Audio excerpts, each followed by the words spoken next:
Hello and welcome to today's live unboxing of the new Beats EP. This is the entry-level Beats headphone.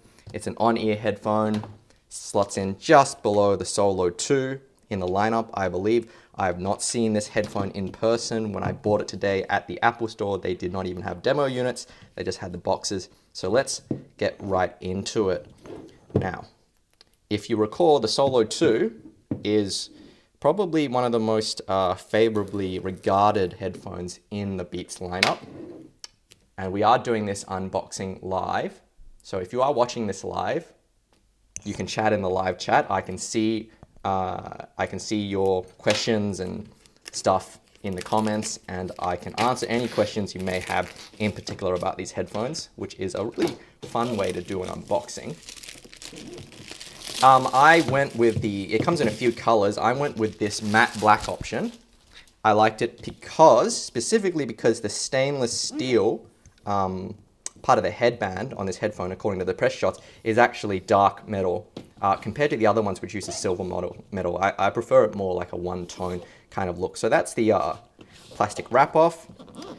Now, given that the Beats EP is a new headphone, I would imagine this is one of the first products from Beats that has been made completely, it's been developed in the time that Beats has been owned by Apple. So I think the Solo 2 would have just slipped in there before the acquisition, but I feel like with the new EP, that would be a product that was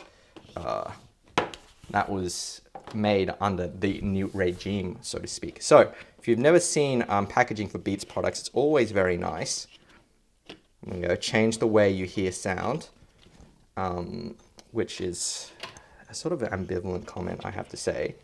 And here is the product in this kind of cloth bag, which is sort of nice. And then let's should I tease you? Should I open it last? No, we're actually going to have a look. I'm not going to do that. I'm going to put you through that. We'll also try to do some first impressions of the sound. So let's have a look at this. So this is a 129 US dollar product, or 140 Australian dollars. I'll just take that. Oh, this is the first time I've ever seen a cable tie that was a rubber band rather than a twisty thing with a metal thing. I don't know what it's called. So here's the look of the headphone. It's $140. It's an entry level compared to the Solo 2. But I have to say, first impressions, it's funny. I feel like this almost feels like a higher quality headphone. Because you can see here the Solo 2 is like sort of the plastic kind of look. My one's a bit old, so it's going to be creaky. You can hear that. A lot of gloss plastic, whereas this one is more understated. It's just got this plastic capsule. I'm assuming this is plastic. Yeah, it feels like plastic. And then you got this stainless steel headband. It actually looks quite handsome. So we've got the flat cable here. I am not a huge fan of flat cables, but that's what we got here. And then we got the microphone. It is a 3-button remote, as we can see. Goes down to the cable here. So I have to say the cable is a bit of a letdown. You can see here that the strain relief it doesn't look particularly sturdy compared to the detachable cable mechanism on the Solo 2. So the cable itself doesn't look as nice, but the actual body of the headphone feels nice. It doesn't fold up or anything like that. I guess that's another place where there was a difference with the Solo 2. Also, the headband doesn't have any click adjustments. We have completely unboxed the headphone. We can now move on to first impressions. And I have come along with my Sony player here, which you can see actually matches this tremendously well. Now, I imagine the new Space Black iPhone 7 will also... Is it Space Black? It's something black. It's black. It's something black. But anyway, it's a kind of nice matching combination. Let's go with something to sort of break this headphone in. Let's go with I'm going to listen to Grimes, Art Angels. I'm going to go with favorite track on the album, Kill V Mame. Now, obviously, it's not the most detailed sort of track. Very synthetic kind of music, but you can listen along with me. Kill V Mame is a story about the actual music video, and the song is about a time-traveling transgender Italian mobster. So let's have a listen to that, and I will give you my first impressions when I listen to this.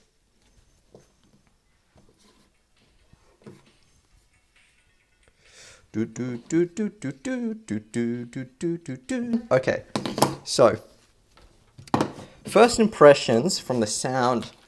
It's a little bit thumpy, I have to say. It's a little bit woolly in the highs, but let's listen to the solo too just for a second on the same track, and then I can see what sort of family resemblance. It's still got that kind of characteristic bright mid sound, vocal forward sound with the big bass. Arrest us. Okay, so right off the bat, I can hear the difference between the solo 2 and the EP. They sound similar. Like, they have the same, like, familial resemblance. But I feel like the solo 2 just sounds a bit more solid.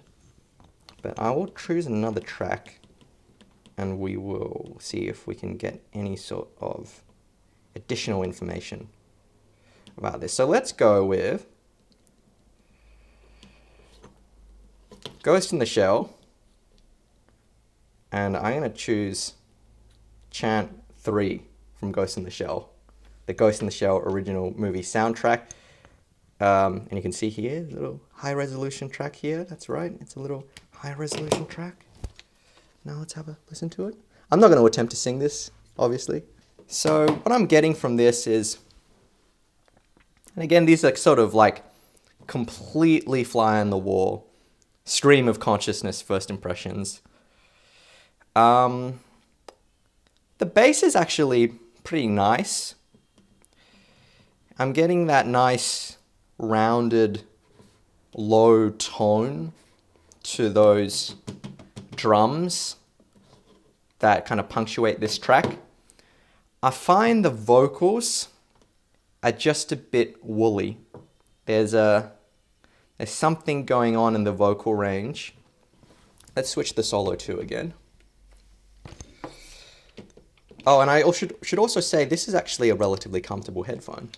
It's actually quite comfortable and lightweight. So I feel quite positive about the design of it so far. It just doesn't fold up and it doesn't do all that kind of thing. So let's go. Now obviously, when I'm comparing it to the Solo 2, it means that the Solo 2 is one of the bassier headphones in my collection. So similar levels of bass. In fact, I think this actually, now that I listen to it, this has more bass than the Solo 2. And the highs, I think, have more clarity on the Solo 2 on this same track. Okay, so I'm just going to sit here and then I'm going to answer your questions about this headphone until the battery on this camera runs out, which is not going to be long. Manuel Martinez asks, how's the leather on the pads? And I'll say, nice. So you can see here, relatively plush, relatively dense. So for an on-ear headphone, I mean, I've always felt that the Solo 2 was actually quite a nice on-ear headphone. It is a somewhat high clamping force, but because of the plushness and density of the cushions, they actually feel quite nice on the head. So, I mean, the initial clamping force is higher, so if you compare it to something like the Beyerdynamic T51P, I think initially the T51P is more comfortable. But over time, what I find is that the plush ear pads really, really help out in terms of comfort.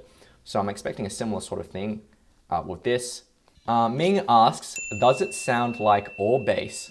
and nothing else. And I can tell you, no, it doesn't sound like all bass. It is still relatively bassy compared to other headphones in my sort of collection. What I can say is that there's just a bit of, I don't know how to describe it, just a bit of woolliness to the highs. I would definitely say this is a warm headphone. If you don't like bass, I'm going to tell you to skip this, but it's also not gross. Josh Batka asks, what is the soundstage imaging like?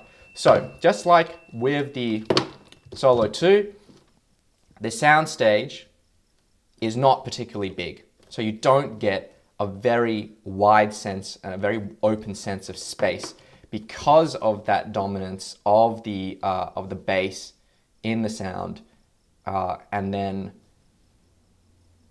much more kind of in-your-face mids. I don't get that same sense of airiness that you would out of something with more of a subdued bass tone. So that's definitely one of the areas where these headphones don't do so well, because they have that kind of congestion in the tone. But again, first impression, so I will give this a bit more of a listen.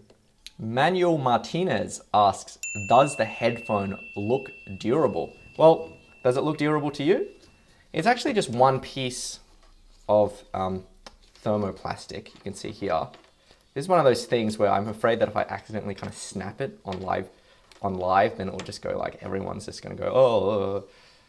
But it actually seems, I mean, it's still, you can look there. You can look at the thickness of this headband compared to the Solo 2. The Solo 2, I think, actually has a,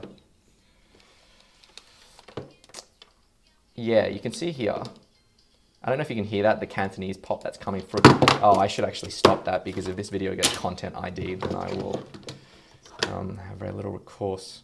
So you can see the headband is actually thicker on the Solo 2. Solo 2's headband actually feels more durable. I've always been relatively confident about it. Fingers crossed I don't just snap it on air. This is,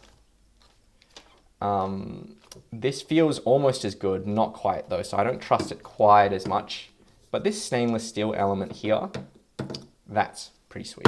KKL Brunji asks, will I review the new Beats X and Solo 3? I don't know if I will review both of those, but certainly I will definitely review some of the new products being announced by Apple and Beats, because quite honestly, I get a lot of views, a lot of viewer interest in these products. I'm hoping that with that viewer interest, viewers will watch my other videos, and then we can have a sort of growing community around headphones, because obviously Beats, I think is the last figure was 75% of the premium headphone market.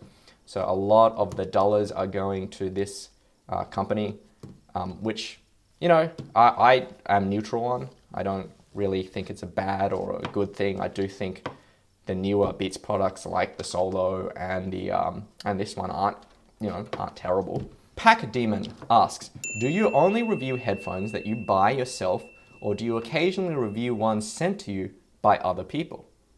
And the answer to that is, I buy almost all the headphones that are on my videos, and I've done that since about, I think it was July 2015. Don't quote me on the date, it might have been earlier or later than that. I made a decision earlier on that I would not accept review units going forward, and that I would buy my own headphones and also borrow them, you know, beg, borrow, or steal, maybe less on the stealing part. And I would be able to do that with, you know, the generous help of my Patreon subscribers, and that has so far worked well enough. A Dark Drifter asked, why buy them instead of trying them in the store? Because there was no demo, number one. Number two, could not make a video of these in the store. Obviously, cannot unbox them in the store, obviously. Number three, I don't think that it's possible to give a really good opinion of these headphones just from a short in-store demo. So my intention is to listen to these and then report back to you later on. Thanks for watching this unboxing. I'm gonna give these a bit more of a listen, and then I'll give you a bit more of a detailed opinion. And if you're watching this live, Thanks for joining in, and I will see you later. Happy listening.